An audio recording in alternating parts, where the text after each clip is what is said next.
Okay, I don't want to waste no time. We're going to be talking about clean beauty. Brands, their main objective is to make money. They don't care whether you're taken care of, they don't care whether the environment's taken care of. They don't care. So it's important for us to know so that we can advocate for ourselves, make an informed decision. And honestly, if by the end of this video, you watch this and you're like, girl, okay, cool, but I still want to buy that, my favorite blush, then buy your favorite blush. But, at least now you know. But the problem with clean beauty is that there are so many different opposing facts, right? Like, it's so confusing. And that is mainly because there are no official standards. Any brand can call themselves clean or natural. Whereas like if you want to call yourself organic, you'd have to be certified. But you can have like really shitty ingredients and you can just call yourself clean. But the good news is that there are some very universal, widely accepted standards, and we're gonna be looking at some of those today. And then we're also gonna be looking at how you can actually tell if a brand is actually clean or not, if their products are clean or not. And then by the end of this video, we're gonna do the juiciest thing. We're gonna look at the actual brands themselves that are popular and break them down and say, okay, are they clean? Are they not clean? Is it marketing? Or are they actually clean? Okay, but what I wanna say before we jump into this video is that I don't want this to stress you out. This isn't meant to make you anxious and, this is meant to make you empowered. I want you to be okay, these are the things that I have to do, no problem. I'll keep them in the back of my mind. Chill. I don't want you to run into your cupboards, get rid of all your stuff. No, this is just something that I want you guys to be aware of, and it's just easy breezy, beautiful CoverGirl, but not CoverGirl. They're not even clean, they're dirty brand. So clean beauty can be broken down into two different categories. So the questions you wanna ask yourself is, 1, is it clean for me? 2, is it clean for the environment? That's it. Those are the 2 things. So one of the first ways that you can look to see if your product is clean is by looking to see if it has a little bunny symbol. So if it has a little bunny on it and it says cruelty-free, that means that they don't test on animals. This is such a quick win because most brands out there are cruelty-free. I remember there was a time when not a lot of brands were cruelty-free. You've got a lot of options, but if you wanna take this a step further, you can take a look to see if the parent company is cruelty-free. So for example, MAC Cosmetics, they say they're cruelty-free, they don't test on animals, they don't own any animal testing facilities, and that's great. But their parent company, who is Estee Lauder, they are not cruelty-free. So if you're really passionate about this, you can take it that step further. For the most of us, we're just gonna be looking to see, okay, is that bunny on that product? Next is to take a look at the actual packaging itself. So we all know plastic's no good, no bueno, but what is really good is glass and aluminum because those can be infinitely recyclable. So if you think about RMS, they have glass packaging and they have an aluminum little top, boom, perfect. That's what we want to be going for. Brands that also say that they're zero waste, also great. One other way that you can tell if your beauty one other way that you can tell if your beauty product is clean is by flipping over the product and looking at the ingredient list. Now I know this can feel really overwhelming because there are so many words that we just don't understand, but in order to make it more digestible, don't look at the whole ingredient list, you're just gonna drive yourself crazy. Just look at the top ingredients of that list.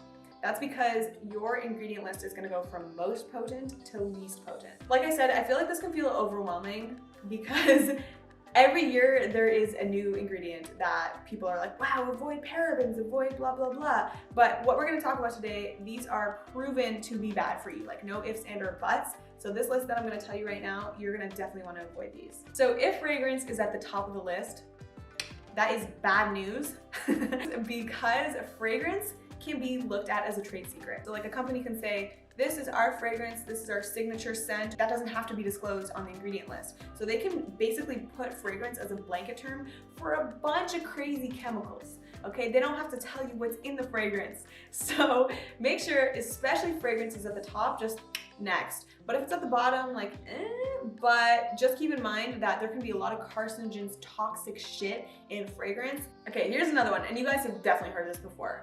Try to avoid parabens.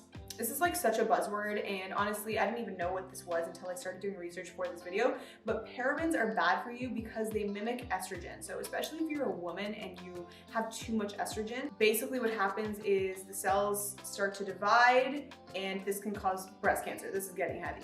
But parabens, no good. Just don't do it. Just don't do parabens. If your product has MICA, this is not considered clean or ethical. So mica is used to make like highlighters or eyeshadows, just to make your products shimmery. And it's bad. It is bad. It's bad out there because mica is mined by children, like straight up children, like 2-year-olds. Yeah, like it's hard because mica is pretty much in everything. That's where it gets tricky. But there are companies that pride themselves in having ethically sourced mica. Mineral oil is also bad for you. So what happens is mineral oil is gonna create a barrier on your skin. So if your skin needs to release any toxins, it just like literally can't. That's why you get acne. So that's pretty much, I think that's a pretty good place to start. Avoid fragrance, mineral oil, mica, and parabens.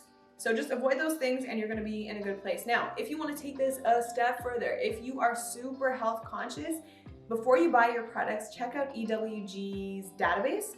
They are a database that has all the, pretty much a crap ton of products out there, and they rate them based on like how safe or how dangerous they are to your body and to the environment. And they also have specific ingredients. So like if you already have a product and you want to make sure, you want to check it out a little bit, you can just type in those ingredients into the database and get a full report. Now, would I do this? No, way too much work. That's not my vibe. I'm not that, I'm not that health conscious.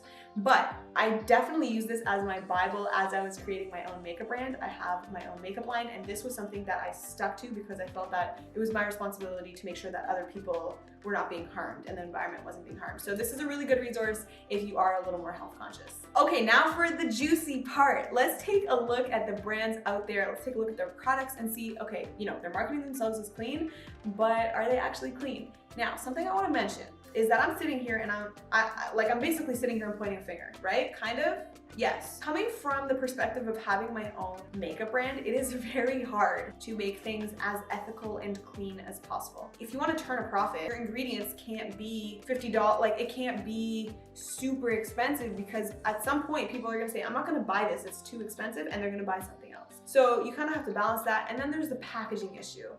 Don't get me started on the packaging issue. It is like, have you ever played that Rush Hour board game? It's like the cars. Anyway, when one piece moves, you have to move another piece, and things, it feels like a traffic jam, really. It's really hard. It's really hard, and I know these brands are trying their best, but of course, like, we have to know for ourselves, if they're marketing to us as clean, like, are they actually clean? So let's take a look. Okay, starting with Merit Beauty. So they claim to be clean for the body, for the skin, and for the planet. Now, right off from the jump, I know they're not clean for the planet, because most of their products are in plastic packaging. So they say that their products are EU compliant, which is actually not bad, because EU compliancy is better, it's pretty good. They have a lot of ingredients on that list that are not allowed. So they are vegan, they are cruelty free, so that's what I guess they mean by being good to the planet, I guess. It says that their shipment packaging is recyclable, reusable, or biodegradable, which is good. I don't know how I feel about this. Every new purchase comes with a merit bag. I feel like that's excessive. So if we're looking at it from like an environmental standpoint as far as clean goes, I would say like you don't need a bag. You just need the product. I don't know. Maybe I'm being nitpicky. So let's look at their actual products. Okay, let's take a look at this cheek color. Few ingredients. I'm a little nervous. Okay, so just looking at these first 2 ingredients, those are safe for the skin. They're safe to use, which is good. But I'm taking a look at these last ingredients. I know Red 7 Lake is not good. Let's just double check that though. Let me just do a quick search here. Yeah. So, I mean, I just did like a super quick Google search here.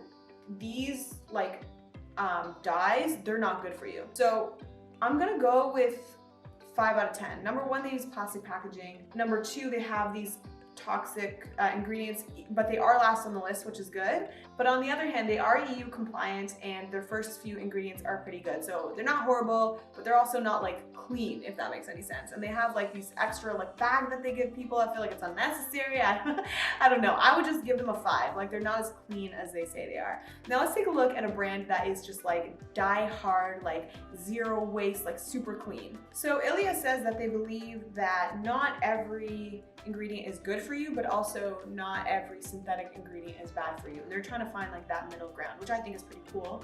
They also use sustainable packaging. It says they have recycled aluminum and glass components. Love that, because I know how hard it is to create recycled packaging in your beauty brand. So honestly, big points for them on that one. So just looking here, at their recycling program. Okay, love this. This is amazing. They're saying they invite customers to mail in up to 5 empty beauty products per month, ours or another brand's. That's fire. And TerraCycle will break it down responsibly so it doesn't end up in a landfill. Okay, got it. So basically TerraCycle is recycling their trash, basically. Love that. So I would say like 10 out of 10, honestly. I would say 10 out of 10 as far as packaging goes, but I want to know about their ingredients. Okay, so this is checking out pretty nicely. So aloe, coconut, and this. This is synthetic, but it is safe to use. This hold on, I got this. Caprylyl methicone. So look, I see the effort that they are making, Ilia. So I'm gonna give them a 9 out of 10 because they're doing all they can to reduce environmental waste. They are including really good ingredients at the beginning of their list. So Tower 28 is considered like clean at Sephora. So let's take a look a little bit deeper and see what is the motherfucking tea on that. First of all, I know they use plastic, so that's out. Unless they have some crazy recycling program, but let's just look. This is super interesting. So it looks like the founder is named Amy and she has very sensitive skin. And she has said, you know, the terms hypoallergenic, fragrance-free, dermatologist tested, those are just a start, and that doesn't mean that the product is good for you. So that's interesting, that's got my attention. And she's saying basically, she knows that what goes on your skin actually ends up in your bloodstream, so that this is super important to her. So just for fun, I was actually gonna get one of these blushes, so I do wanna see whether this is good for you. Ugh, these blushes look so delicious. Okay, so this first ingredient's here, although it sounds scary, hydrogenated polybutene, did I say that right? Is a synthetic liquid to replace mineral oil. So I can appreciate that because like we said, mineral oil is bad for you, can break you out. It helps also improve the natural skin's barrier, prevents moisture loss. So okay, yes, Amy, thank you for adding that as your first ingredient. This is looking pretty good. I would say 7 out of 10. No, yeah. 6, 7, something like that. Because look, she's trying to make the ingredients as safe as possible. I think there's definitely room for improvement on the packaging. They are cruelty-free, they are vegan. So you know what, let's give them a heart 8. And we're gonna stop at that. But yeah, this has been fun. I thought this was like a fun video to film. By the way, I don't even think I introduced myself at the beginning of this video. We're doing this a little bit backwards today, but my name is Michelle and I make videos on makeup and fashion. And I am more like on the streetwear edgy vibe, you know, I'm on that vibe. So if that's also your vibe, make sure that you're hitting subscribe. Thank you guys so much for watching and I will see you in the next one. Bye! Bye!